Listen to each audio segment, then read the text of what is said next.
Welcome to the Freestylers universe. We have an incredible episode in store for you with the one and only Morgan Rich, the Beyonder. The Beyonder, baby. So good to see you, brother. Always good to be with you. So good. So good. Honored to be here. Thank you for that, for all you do in the world, man. It's so good to put your love and your heart into the world the way you do.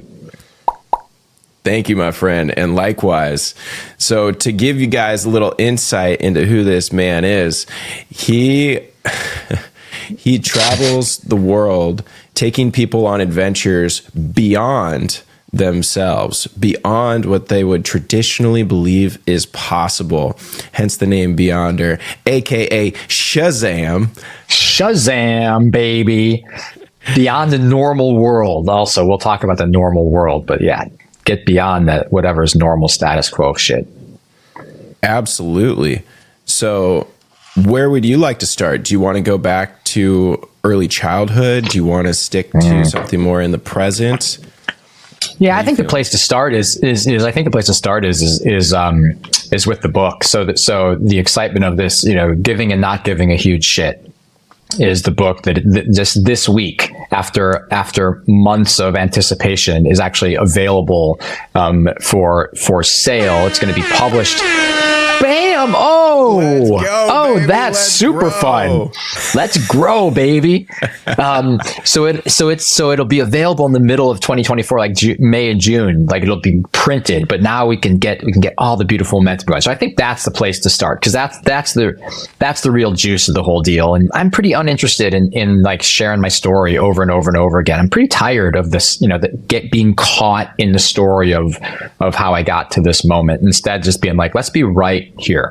Like, let's just be right here and play from this space.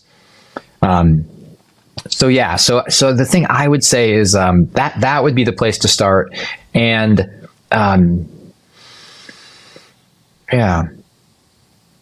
because there's a lot of really good, I'm a lot of really good stuff. I mean, I can just jam into it and just share about the book and some of the big pieces, and I imagine it'll bring up some questions and some juicy territory. Let's do that. All right, baby. What was the genesis? What was the thesis? This incredible consolidation of information and wisdom into your book, your first book. My second book. Yeah. Second book? Yeah. First book is Launch Your Life. Second book now is Giving and Not Giving a Huge Shit. And the next book, ready for this one? My Cock, My Balls, My Heart. Oh my goodness. Yeah, baby. Let's bring it. Yeah, that came through this week. So that's a future project. But the genesis of it. Yeah, really interesting question. In so many ways, I say, like, I am a conduit. I feel like I have gotten to a place in my life where I am grounded and do the breath work, and do my morning practice. I'm with myself in a really significant way, in a place of being outside of, again, like play around in the beyond is what I call it, where I'm not caught in the need for validation from my people or from the world. Like, I've got me. And so in that place of having myself, of just knowing that, like, I don't care what other people think about me anymore. I spent 50 years doing that, and it fucked me up in a big way. Like, it was really hard, and I was trying to fit in, and it wasn't working very well. So that's a huge part of the book. But I can't say that I wrote the book. I feel like I offered myself in one of my prayers in the morning, and one of my blessings every morning when I connect in. I say, show me how to serve. Show me how to serve. Show me how to serve. Love that. To infinite source, to the knowing of the universe, whatever it is. And just to say, like, I am here to be of service in whatever way I can. And in that way, all these stories started to come to me. And the heart of the book is this idea of I know myself to be a really caring, loving man in the world. Like, that's who I am. And it has been challenging for me to be a caring, loving, grounded man in the world. I feel like I get criticized for not being whatever, macho enough, or blah, blah, blah, or giga, or what, there's just, it's like when I bring my heart forward, it is threatening. It's confusing. And so long I internalized that as there's something wrong with me. Mm. And so this book is like an invitation and permission for me and for us to be in our heart and to bring the love and the care and the connection that we shared at Arcadia. That, again, like the beautiful being with people, caring about them, being there for them, dancing with them, both like literally and figuratively, like caring, loving, hugging, listening, cuddling, all like being in connection in the most beautiful way of seeing each other and loving each other, like permission and invitation to like, let's do more of that. Aho. Yeah. So that's really the genesis of it, is to say that is I believe that is an important energy that we want more of in the world. 100. Right. So where in your journey did you begin to realize I'm being controlled by other people's my perception of their perception of me? Yeah. And yeah, I love your questions. To some extent, I always my little guy, right? If we wanted to go back into childhood, whatever it is, like my little guy knew. He really knew. And the beautiful thing about like seeing babies or seeing young people, and I think actually what's happening with a lot of young people in the world today is that they're connected. That the veil to that other world is thinner. Yes. Right. And so they're more connected to let's just call it love, truth, aliveness, connected to the natural world, the more than human world, the more beautiful world. And then they fall into the trance of the normal world, is what I call it when I talk about it in the book. Is the trance of the normal world makes it seem like having a nice car and having to, going to the right college and, getting good grades and wearing the right clothes and, social posturing in a way that you get some social cred, like that's what is meaningful and important in life, or how many likes you get on your Instagram feed, or how many followers you have, that the more followers you have, the better person you are. I can imagine growing up in this incredibly connected stage where, people in 5th grade, 6th grade are completely depressed or discouraged because their social presence, their social profile, or cyberbullying. Like, at least when I was growing up, it felt much more analog. Yeah. And so if there was like confrontation or challenge, it was usually with somebody directly, Right. That felt so much easier, more tangible. Mm-hmm. It's incredible. And what you just described about the essence at Arcadia, for example, holding people, like really deep hugs, dancing, flowing, being in that analog, being in the energy, not in the digital, binary, divisive mind state. Yeah. Yeah. Yeah. It's really significant. Like it's really significant. One of the things I offer through the book, and I'll offer to the listeners, is a DIY coaching program, which is about finding your path, which is about, so many young people are like, I don't know what college to go to, or I don't know what to do after high school, or I don't know, like, what do I do with my life? Like, where do I go? What do I do? How do I figure that out? And for me, what I've known, and I think the place that people get really messed up in this place is the pressure from parents, from the culture, from the trance, is to do something in the world that gives you social credibility that people are going to, you're going to go to Thanksgiving dinner and people are going to be like, oh, wow, that's so good, Tyler. I'm real like, oh, you go to, school, like, whoa, wow.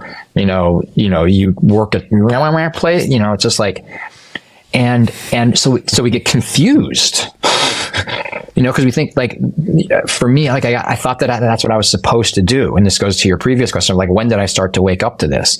I don't know, my inner guidance, the real me was always being like, wait, what? Like I don't care about that stuff.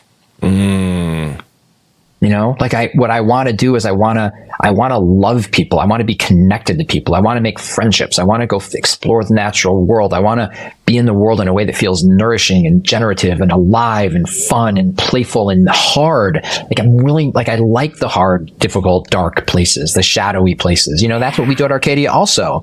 It's not just about like, great, let's party and it's all fun. It's like, woo. No, man, people are like crying and hurting and bringing up ancestral trauma and talking about shit that's big and meaningful and deep. And we are right there with them. Yeah. Right? It's like, let's go towards that, not away from that. Right. So my sense is that the way that a lot of young people and a lot of people are getting confused is because that what they think the answer to the question of what do I do with my life is that it's in the normal world. But their instinct, their instinctual knowing is like that. There's nothing there. I mean, it's not that there's nothing there, because there's things there. But if you get stuck in the trance and you get caught in the vortex of it without being conscious of it, then that's where you start to get really confused and depressed and anxious, because you're now living a life that's not yours. Right. But if you can hang in the place of like, here's my heart, here's my inner guidance. I don't know exactly what I'm supposed to do, but I can at least follow the next day, the next step, the next, this feels like the right move, not that. And follow that and see what happens. And go beyond her. And then you go beyond her. Right. I mean, then you go and you start to build the muscle of getting good at being in the beyond, in the place where you're outside of norms and you're outside of the normal world. I love this. And I think from that place, the question of what do I do with my life becomes easier. It becomes more clear, because you start to trust and know yourself, trust yourself. That was part of my first book. Know yourself and trust yourself, so then you can step into the world. And when you go to Thanksgiving dinner and grandma goes like, wait, you aren't going to college? You're like, no, I'm not. I'm following my heart. I'm listening to me in a way that I've never done before, and it feels amazing. And I know that it's not the path that everyone thinks is the right thing to do, but I got me. And then grandma will have a drink and go talk to someone else.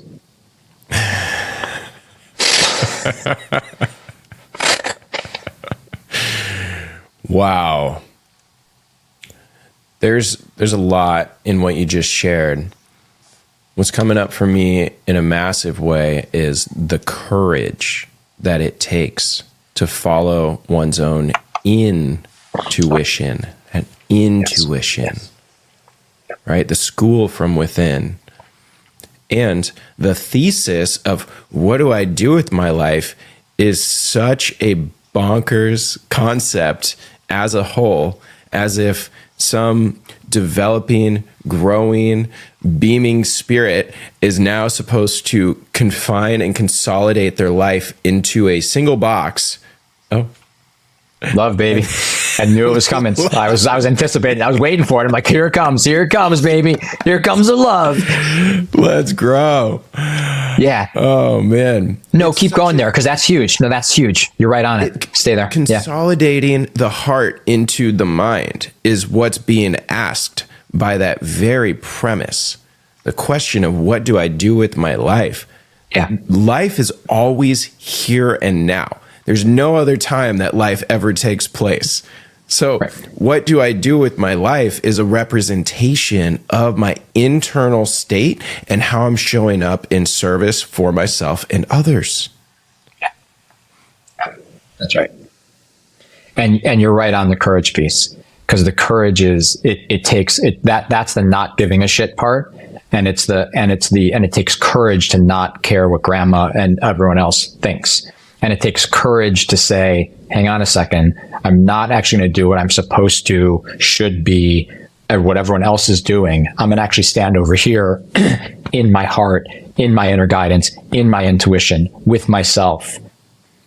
And for me, when I started to do that, it was so lonely. Because I couldn't find anyone who, like, it's part of my own adventure, but I couldn't find people who understood. I didn't really understand what was going on with me, because I didn't have any context or any way of knowing what was happening. And so it was like heroically, actually courageous to stand there, and everyone was like, what are you doing? You know, you aren't like doing all the stuff you're supposed to be doing, like making money, having a job, social climbing, blah, blah, blah, blah, blah. And I'm like, I don't know. I have this guidance in me that I'm listening to, and I know it doesn't look very pretty right at the moment, but I'm connected to it, and I know so many people. I just had this beautiful interaction with a woman who is my age, actually a little older than me, and she is like on the spectrum, and is just this like really honest, like sort of says what is true. Like she just speaks into these places that are kind of awkward, but they're so on target. She's just like, I have a really hard time with consent culture. And there's a truth in her that is coming through that is about asking hard and big questions, because what she wants to say, like, no, if we're connected and we're dancing, will you please dance with me and listen and listen? And you don't need the verbal consent. If we're in tune, I know and you know where we go and how we dance and what we share. That we can feel it. Yes. And it's like, and she just was like, she was on it, but she's been outcast. She's been outcast and depressed and anxious and suicidal for decades. Wow. Because she has this unusual, because she's connected to her heart and speaks it, because she's has this condition that she's been like diagnosed with. That it's like she sort of blurts what she's thinking, and it's fucking on target, but it's not convenient. Not convenient.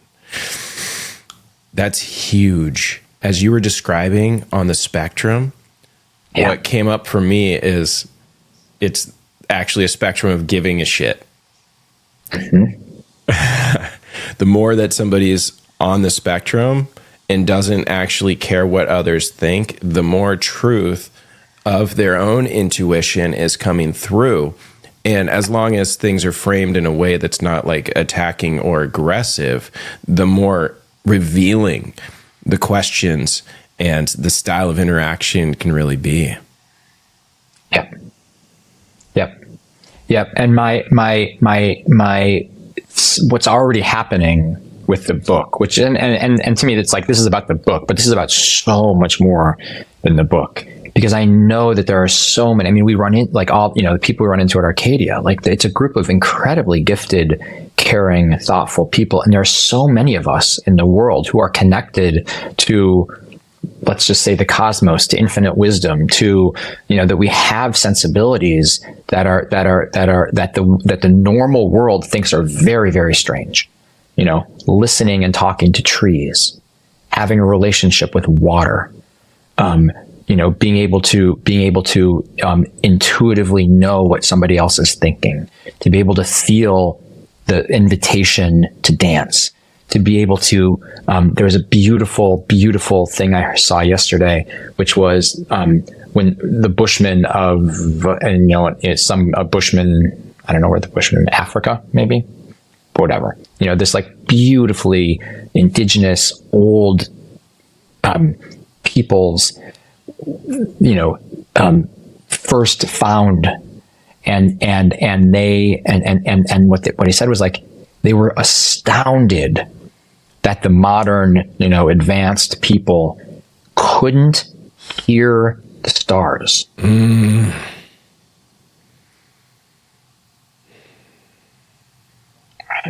The level of connection to the more than human world was so profound and beautiful, and the song of the universe, the song of the wind, the dance of the natural world, that there are so many of us who are so connected in our own beautiful, unique way to that beyond world. But we don't yet believe, we haven't been given the permission or the invitation to, it's like we all have to do our own work to really believe that, and like trust and know that that's okay. Because it's not okay in the normal crazy trance world. In fact, it's dangerous to that world, and so we're taught to not have those sensibilities. And so part of the book is saying, like, come on, baby, like, let's bring it, let's get together, that we all don't have to do this work alone, that we can stand hand in hand, dance together, and bring our beautiful care and love and connection, and be willing to go into the dark and the light, and be there together in the real connection of like connection to all that is. Aho. Aho. Was it the Dogon tribe that you're referring to? it was like, I'm having to be on Instagram because I'm not a social media guy. Just because again, like, it's just this funny, weird, like the point system. I like connecting your value of humanity and soul level of purpose. I like real connection, and not that there's not real connection there, and it's a beautiful tool. Like, I've gotten to that place where I was wildly judgmental for a long time about it all. But now I'm in the place of, like, where I'm like, no, it's actually a beautiful, beautiful tool to connect. If you're with yourself and you use it as a tool, instead of getting caught in it as a trance and as a place where you give yourself up and think like, oh, wait, I have 742 friends, that means I'm a good person. It's like, oh boy, that is, and like, when I say it, I feel like I'm joking, but I actually run into people who are caught in that paradigm of the more likes, the more connections I have, the happier I should be, but then they aren't happy, and then they get depressed and anxious, and that's the way that whole train wreck goes. So could we double click on the concepts, strategies? What is it that somebody can do when they feel their intuition, right? But they're not necessarily aligning their actions to it, or they're more afraid of what other people think, or the theoretical safety and security of their job, or things of that nature. Yep. Beautiful. It's such a good question. And again, Tyler, you're like right on it with the courage piece. Like, it takes to step into the beyond takes a huge amount of courage. So like, you got to do your work. And you got to be ready. Like, you got to be ready for the world to come at you. So I think one of the key principles, and I'll just offer this as an assignment for all of us to do, is, and this just came through yesterday and like in a dream. I've been doing it for a long time, but the clarity of the assignment came through in I think I was breathing or meditating or whatever I was doing. Every morning, my practice is to connect to the Morgan that I know myself to be and that I want to be in the world. Okay.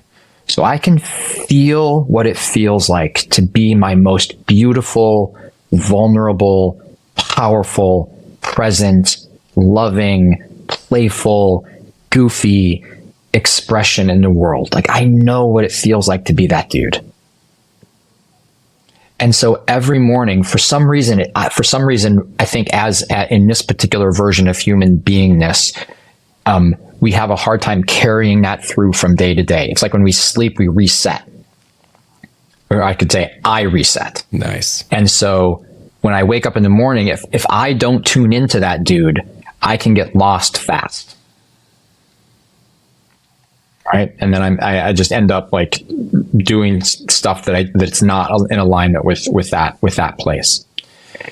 So the assignment is that you know, like, is to start to, one is to start to commit to practicing doing that every morning. And it can be 5 seconds or it can be 10 minutes or however it does, like, right. There's no like right length of time. It's connecting into you and then offering that to the world.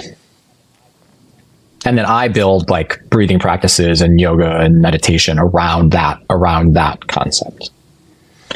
So the assignment is to do some kind of collage, art project, song, poem, dance, gather an object, whatever it is that helps you connect to that part, to that most foundational you-ness in there. And so that you start to build the skill of saying like, okay, when I connect in the morning, if I hold my poem or I read my poem, then it helps me connect into that. Right? So that we do something where and chant and like we aren't going to get it right. There actually is no right because me is always evolving and changing and shifting, and to some extent the me that I need to be today is different than the me I needed to be yesterday, is different than the me I'm going to need to be tomorrow. And so I get to play with the idea of, okay, what is it that I need today in order to make my I need my armor today because I'm going into the trance, I'm going into the matrix, I'm going into the normal world, and I know that I can get, you know, it's just a dangerous place for someone as sensitive as me. And so I got to bring my armor and I got to bring my warrior and I got to be ready to, I got to be on like alert. Right. Whereas at Arcadia, I don't need my armor. I can just be me. I can just bring my heart and openness and love and playfulness. There was a lot of energy behind how you just framed holding your armor. I feel like that's a deep component for you. Yeah, I mean, yeah, I mean, it's like, I mean, to some extent, you know, one of the stories I tell in the book is that the book started when I was, my dad died when I was in college, and what happened was my inner guidance woke up because I started ending up, I was just so much grief and pain, and I made somehow, you know, that my guidance just like, okay, I'm not gonna do any substances or do anything to numb this pain. I'm just gonna be in it and feel it. And there's a huge, I mean, being in the darkness, being in the difficulty of our lives is hugely important. Again, it comes back to, you were right on that, you know, that like it takes courage to do this work, to do what we're doing.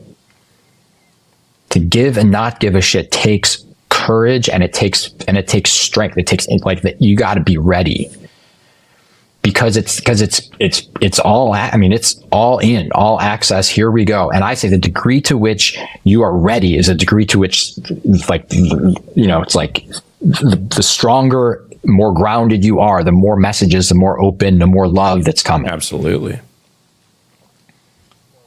Yeah. So there I am, like this grief dude, like for 3 years crying. I finally got strong enough, like building my own belief and like, okay, like I gotta have me, that I shared about friendship and love in a classroom. Like I read a paper about friendship and love to the class, and everybody laughed at me. In college? Like they laughed, like they were like, yeah. Wow. Yeah. Yeah. Like here I am, like being open and honest and bringing, like, you know, just bringing all of the energy of the tears, of the work, of the darkness, of like here's this beautiful expression, and it just, you know, And so my armor is important. I like learned that like my fucking heart and the level at which I care and bring stuff actually is confronting for people. And the way that people respond is by like coming at me, and I'm sensitive, like my mom has an ability to say 3 words and I'm just like, oh God, I'm a horrible person. And I what am I doing? And I should fuck. And I'm like, oh my God, I fucked everything up and I'm bad. And I just go, and and finally I'm just like, no, I go when I see her, I used to, and I would literally walk down the street and be putting my pretend armor on and sheathing my sword and being like, okay, we're just having breakfast, but I'm ready to defend my, I'm not going to get taken out by this. It's really interesting. When the emotions well up and bubble up, even me, I actually had a lot of social anxiety and still periodically do. Because what is anxiousness? It's projection into the future and embodying an unstable state in the present. And so it's do I know, what's Morgan been doing? What's Shazam been up to? What do I have enough information to be able to connect and actually show up with this person in a way that there will be a reciprocal love, reciprocal connection, reciprocal. And so it's so interesting that you're describing the armor, sheathing the sword. I mean, this is real. It feels like everything. It's fight or flight. It's my entire livelihood, is on the line. And when there's courageous things like the way you framed your mom, being able to say 3 words and just penetrate the heart. And it's if that's the case, the mind is the armor, right? It's the sword and it's the shield, because the heart needs none of it.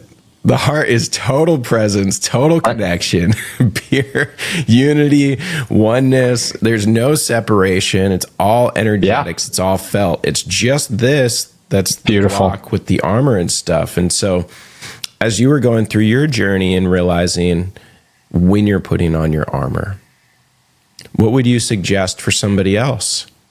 How can they create more awareness?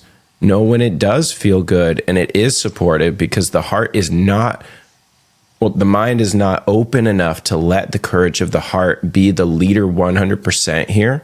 So I'm going to I'll go 20% heart, 80% mind. I need to put on, my armor a little bit for this conversation. I mean, we're leading into the holidays, so this is a very topical time.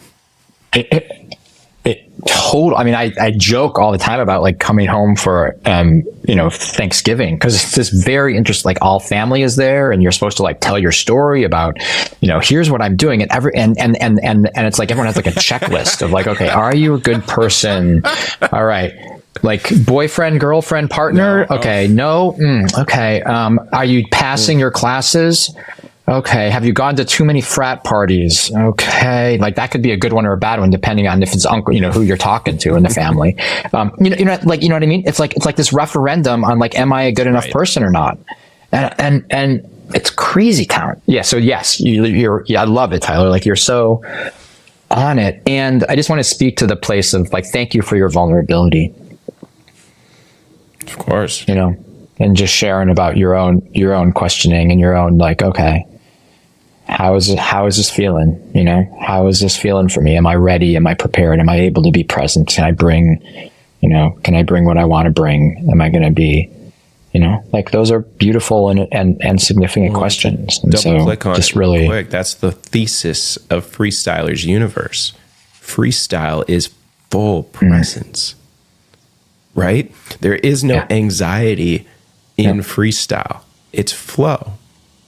It's embodiment. And so instead of showing up with, oh, I wonder if I know this, how can I, am I supportive enough? You see how the energy is going like this?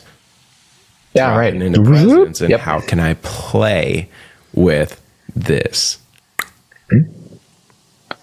Yeah. Well, and even I would even say that there might be that there is anxiety, because one of the things that, and it's okay if there is, then what, and you actually just did it where you said I have these questions. Like, here I am in this moment feeling what I'm feeling. Like, you don't need to be feeling anything other than what you're feeling. Like, if you're anxious, great. Like, I will, like, great, I got you, and you got me in the anxiety. If I'm feeling insecure or lonely or sad, awesome. Like, this isn't about like feeling good or being, it's about being able to be, like you said, really be present. And just say, like, here's where I don't even understand why I'm, in the place where I am, but here I am. Here I am. Willing to be seen. Trusting. And like, for me, I just implicitly trust you because I know you, because I've hugged you, because I've danced with you, because we've played together, and I know your heart, man. And so, like, I can be full on me here. So what if it wasn't that case? Well, it's part of your gift. Thank you. And for the listener, what if it's not that case with the person they're interacting with, right? Because there's two philosophies around trust. It's great. Either somebody... Whoa, peace. Balloons. We got some balloons going. So two philosophies around trust. Either someone has to earn my trust of the mind, hierarchical, or trust is implicit, right? And if trust is implicit, then it gets informed if somebody's off, right? If there's incoherence through time. So if I'm leading with the mind and I don't trust anyone or anything externally, what advice or how would you personally navigate that? Yeah.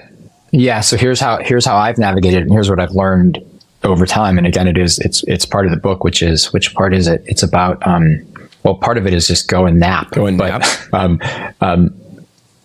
just nap. Like, if you're having a bad day and you're not feeling good, just like stop not feeling good and just like fucking go rest or go, take care of yourself. Do not continue down a train. Don't keep the train wreck going. Stop the train wreck.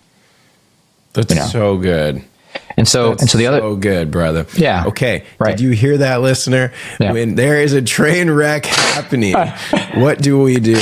Just take a nap, take a load off, get a little nervous system reset. Yep. Go drink some water. Like, reset. It's exactly whatever you need to do to reset, and you got to learn to play the edge. Ooh. Okay. So there's that, play the edge. but like, you got to learn how to, you got to learn how to play the edge. And but first you start with, what I have learned is that I got to take care of myself. Okay. So I am my own responsibility. And there are moments when I'm really tender and I'm feeling, and I'm feeling me. And I can feel that if I go out if I go have dinner with my mom or go see my mom or go, hang out with certain friends, that I'm going to end up in an interaction that I don't want to be in. So what I've started to do is just say, I'm not coming to dinner, or I'm not going to hang out. If I feel like I can't hold my ground and my center and my love and be in my heart, and I get too much in that crazy town, place, then I've learned to say no. Right. So there's protection in there of saying, until I'm able to be strong enough and I'm able to, use my armor or use my dancing or use my, whatever it is to be able to, avoid the arrows coming at me. Wow. Right. That I'm not going to engage in that yet. I'm going to hang with myself. I'm going to call you, and say, hey, my friend, I'm having a moment here. I just need some love, or I just need, can we just laugh and play and do whatever, or can I cry? Absolutely. Right. So I now have a network of people, because I've been doing this, because I was alone for 40 years of my life, like literally. And so I want to speak to that too, because it's like, what happens if you don't have, like, if I can't call Tyler, or I don't have my buddies to say, like, hey, and that's hard, and it's part of the journey. So part of the journey is to say, okay, there's going to be dark times, And there is the challenge, to be with ourselves and to not abandon ourselves. You know, and more of us that there are, like that's what we're doing in our group connection, is we're starting to be able to see people and reach out and say, hey, I feel you over there, you know, like what's going on, you know? So it's not so much, it's like you gotta be with self, and then start to find the people who feel safe. And I'm clear and strong. And if there are people who don't feel safe, do not put yourself in harm's way. That's beautiful. That is beautiful. The first step to trusting the intuition is the sacred no. When does it feel out of alignment, and just lovingly, I'm not gonna be able to make that tonight. Thank you so much for the invite. Yep. Love you. Talk soon. Yep. Not betraying ourselves. Yeah. And sometimes that means, like, you know, maybe betraying yourself is going and, you know, getting hammered. And you're just like, okay, that feels appealing, but I don't think that's the way to do it tonight, you know, or to play Call of Duty for 7 hours. Yeah. Like, okay, like that's distracting, you know, and I won't be feeling sad, but maybe feeling sad is exactly where I need to be. You know, maybe going for a walk and enjoying the breeze on my face and the fresh air is the place for me to be right now, and to cry my fucking heart out, to feel the loneliness, you know, and to feel the intensity of being a loving being in the world and the beauty of that. 100%, brother. That might be the most important aspect of all, because as soon as I want to run away from an emotional dip, right? Something not going the way that my physical mind would plan or loved for it to go, that is where all of the growth happens. Yep. Yeah, and I'm really intrigued by this, because like I had to do it alone, and it was like it was I mean, it's part of my journey, you know. It's just like fascinating how I couldn't find men or mentors or really anybody who understood what was going on with me. Not that I understood what was going on. Sure you did. You always know. But man, you know, it's like I did. It was hard, man. It was yes.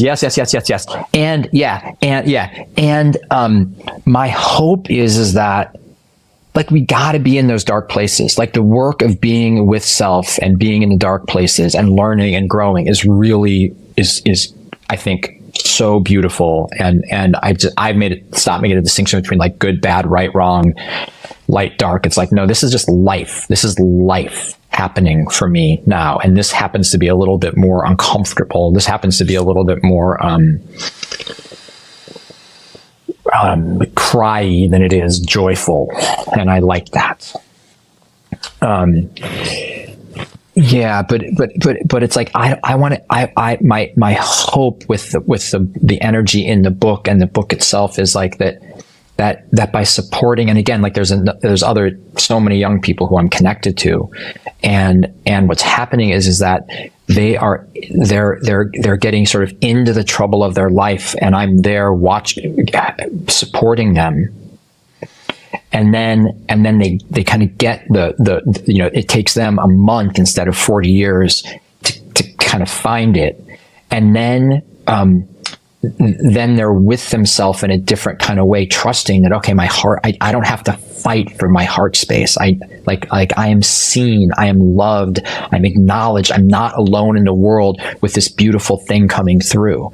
And when instead of what I had to do is I had to figure that out by myself, and it was beautiful. And the way that I think of it is like, the way I want to move is that when we start to support each other, then we can get into much different and more interesting trouble than just being in my own private rainstorm about, am I an okay human being? It's important to know that you're an okay human being, and that's important to do that work. And there's so much more territory of like beautiful trouble we can get in, other than feeling shitty about ourselves and trying to figure that out. learning how to listen to the stars and hear the stars. Why do you define that as beautiful trouble? Because I think that it will. Yeah, man, totally. Yeah. I mean, to some extent, like, I like it. Like, I don't, like, just trouble that, like, what is in the unknown? What happens when we as a collective sit in a place of being with ourselves, and now we're with each other, and we can be in the incredible unfolding of what happens in that place? I mean, really, like, the beautiful trouble is the trance breaking, like us coming out of the trance and basically the culture cracking, and us having to totally redefine what it means to be human, and what it means to be human in this moment in history, and what it means to stop fighting each other and stop, like, being subject to the trance makers, the commercials and the news and the, it's all saying you're on team good, right? You're on team bad. They're bad. They're good. They're right. They're wrong. I'm on the moral high ground. You're there. And then we start to gain social capital because, I'm on team good, so I feel good about myself. Like, that's old. Let's get into new, different territory that we don't even know what could possibly. I mean, the possibilities are so huge of, like, what happens when we love, care, support, start to see things differently, and all the rules we've made up start to crumble. Mic drop. Mic drop. Dang, bro. Okay, now I'm feeling it. The trance. So, the shakenings of life cause one to do either, I'm scared, right? Which is one emotional state and is oftentimes, maybe every time, part of the process. And the goal is that the shakenings actually cause awakenings to whatever trance either was self-set, other set. But I love how you frame that. The trance makers, right? Mainstream media, right? I like the lamestream media. That's more like it. Yeah, there you go. Like that. That's good too. Yeah, I mean, right. Capitalism and the current the GDP goes up when people feel bad about themselves because they buy more drugs, they go to the hospital more, they see more therapists, they spend more money trying to feel okay about themselves. Makeup goes up. So like us feeling bad goes up. Alcohol goes up, guns, ammunition, NFL jerseys go up, all of it. Right. All of it. It's like us feeling bad about ourselves is good for the economy. Okay. So I mean, look at all the commercials about, like, the pharmaceutical industry of, like, if you have this condition or this condition or this condition, or you have this or you have this or you have this, buy this drug and everything is going to be okay. And it's just like, we're constantly bombarded with feeling bad. Like we are addicted. I'm not.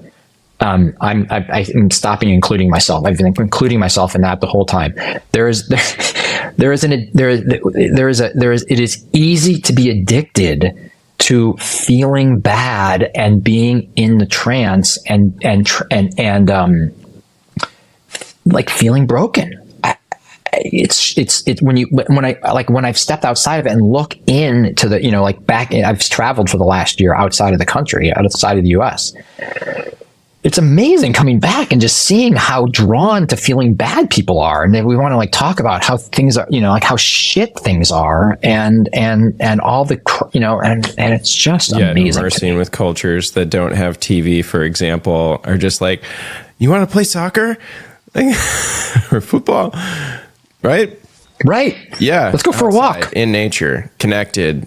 Like, the degree of problems is connected or correlated directly with the degree of external trance-making influences. Yeah. Yeah. Dude, this is really important. So, as one is actively creating, because everything would be a trance, right? Any sort of program that's running. So, for example, if I'm a baby and I'm learning movement, right? I'm literally getting into trance. It's an autopilot mode right? Which is the brain automated the physiological processes to get some sort of an end result. So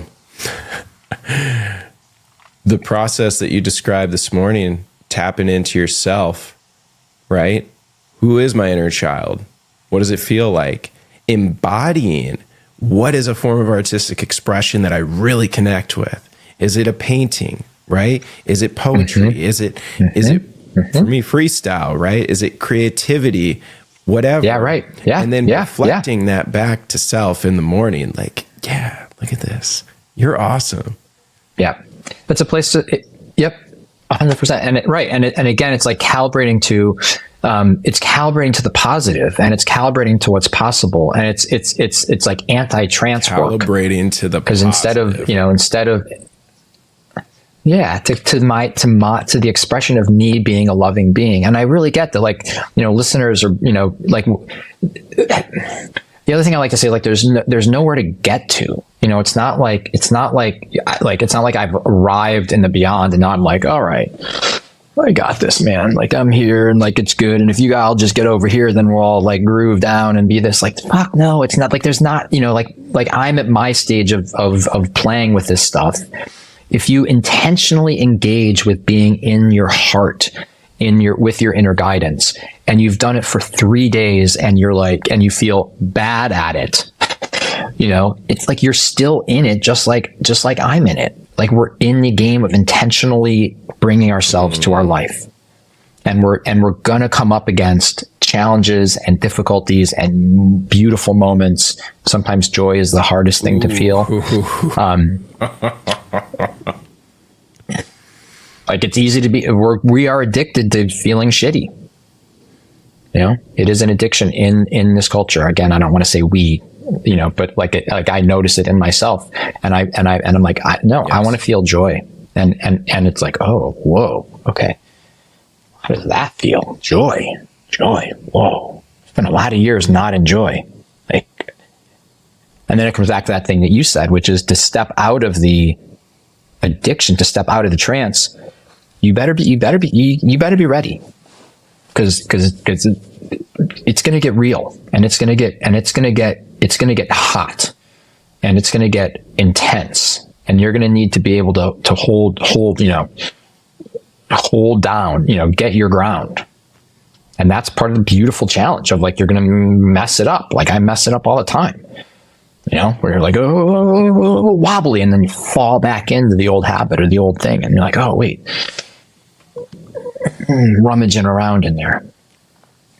Yeah. There's a relative ease. Yeah. So the book is there's a relative ease to falling into the patterns of old. Patterns that don't necessarily serve the soul, but are serving the mind and the physical energy vessel, right? Because to be conscious consistently requires a whole different degree of energy, right? And it's never done. It's a perpetual doingness, a perpetual beingness. Beingness. Yeah, that's it. I really did like that when you brought that forward, when I'm gonna have to put some more, like, time and thought and energy into there. But the idea of, figuring out what you want to do with your life, I think it's an important question. And like you were saying, it's more about, who do I want to be? How can I be me? That is the question. And that takes, yeah. How do I be me? And I have a dear friend who's my age, 53. And he's had anxiety his whole life. He was just sharing that when he was a young guy, he remembers feeling anxiety when he was very, very young, and it feels the same now. It has the same, like, texture, the same, because we were talking about it. And what came to me as we were sitting together, and we're in this, like, big cuddle pile, three guys, three of my best friends, two of my best friends and me. For him to let go of the anxiety is going to require, I started to feel like, what is it going to take for him to let go of that story and of that calibration to being somebody who's anxious? because that's all he's ever known. And so to do something different will ask there to be a death of his old identity as an anxious dude and a birth of something new, a new way of being in the world.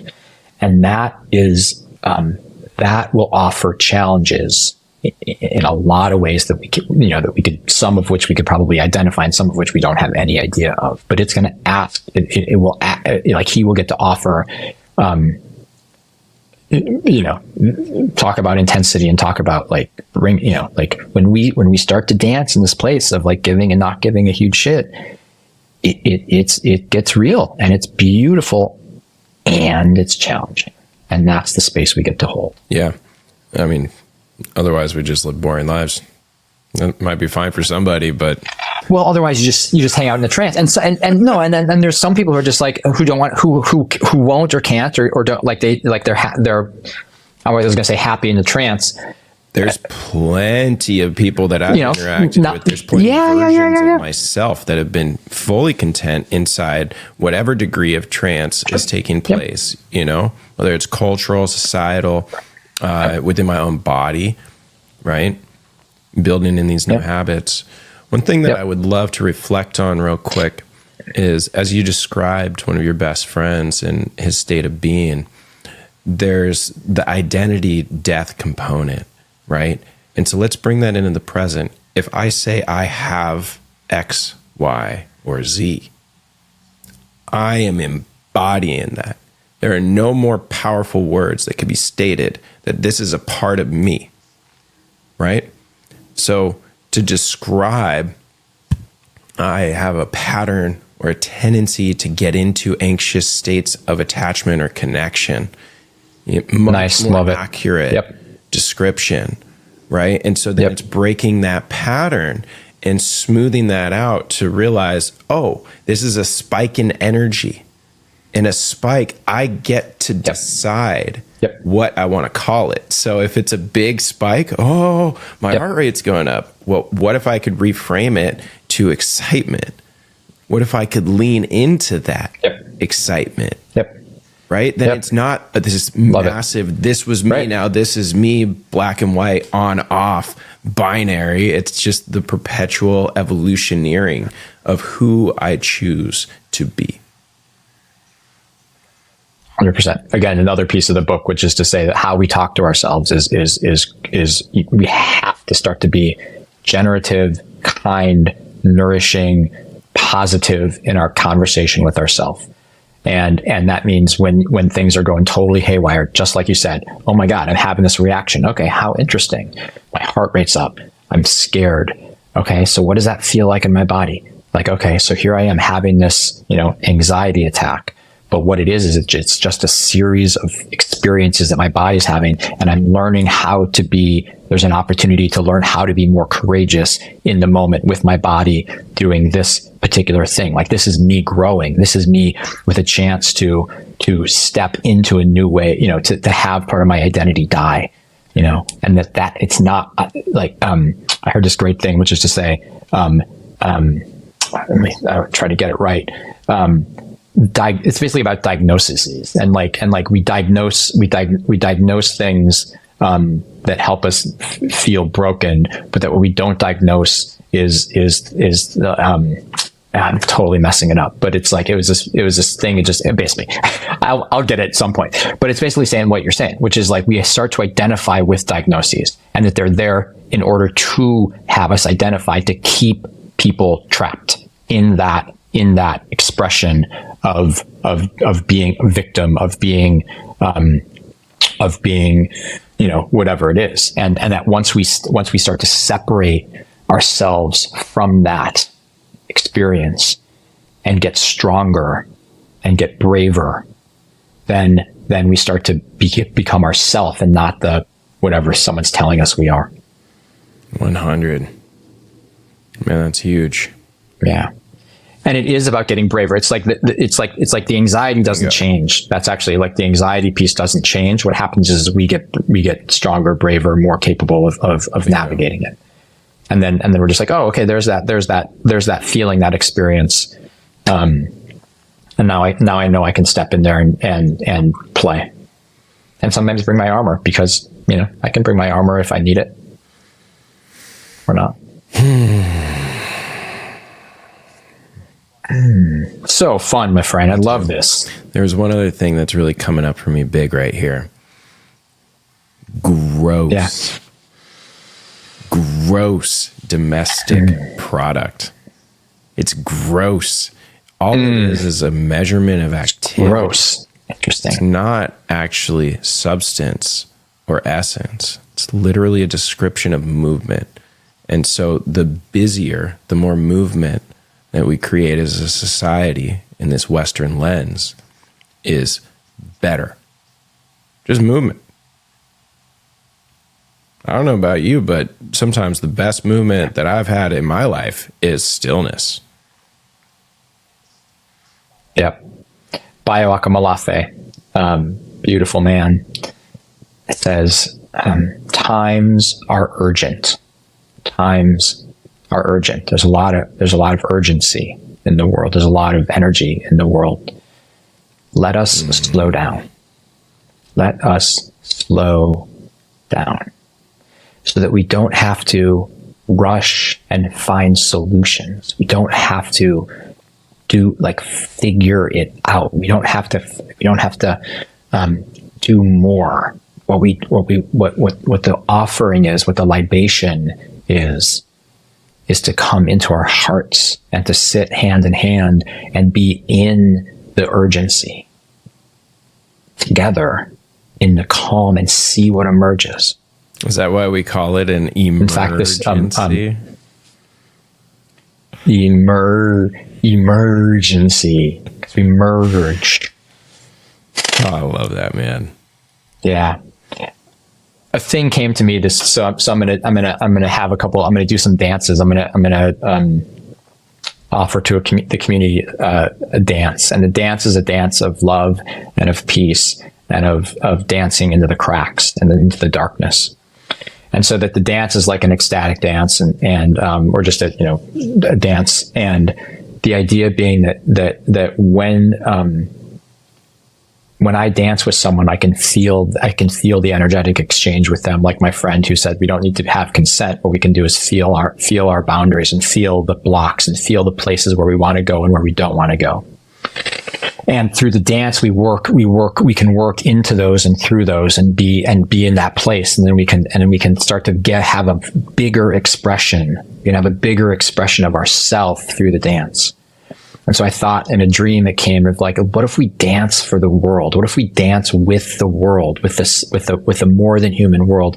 So we get a collective of people together to have a dance that is us connecting, that is us being that we're dancing into the cracks, we're dancing the slowness, we're dancing the conflicts, we're dancing all the difficulty and confusion in the world, and we're starting to play in those places of what happens as we move, as we feel, as we allow grace, and we allow love, and we allow presence, and we're willing to be in the discomfort and the uncertainty of the times.